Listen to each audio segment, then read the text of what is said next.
Hello, you are watching Aaj Tak AI and I am Aaj Tak's AI anchor Jay. I will introduce you to the big news of the world. So let's have a look at the international headlines.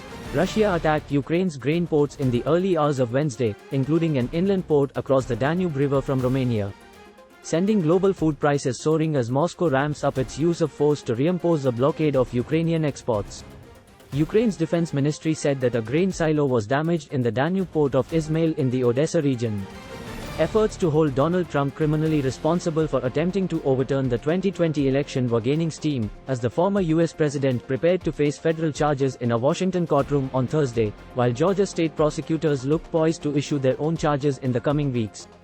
Trump was indicted on Tuesday on 4 counts, including conspiring to defraud the U.S., obstructing an official proceeding and conspiring to deprive voters of their right to fair elections.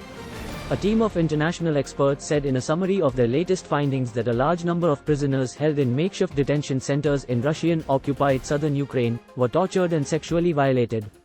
Ukrainian authorities are reviewing more than 97,000 reports of war crimes and have filed charges against 220 suspects in domestic courts. France began the evacuation of hundreds of French and European citizens from Niger, a day after neighbors Mali and Burkina Faso said any outside intervention to restore the ousted government would be seen as a declaration of war.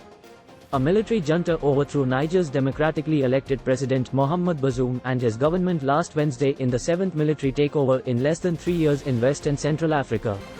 Canada is about to make history by becoming the first country ever to slap health warnings on individual cigarettes. The announcement was made by the country's Minister for Mental Health and Addictions, Caroline Bennett, on World No Tobacco Day. Under the new rules, the health warnings will be printed on the outermost paper of the filters of individual cigarettes, little cigars, tubes, and other tobacco products, making it pretty much impossible to miss these warnings. Hollywood striking writers and major studios have agreed to hold talks on Friday for the first time since their strike began over higher pay demands in May, says the Writers Guild of America. The Alliance of Motion Picture and Television Producers reached out to the WGA and requested for a meeting. AMPTP negotiates on behalf of Walt Disney, Netflix, Warner Bros. Discovery and other studios.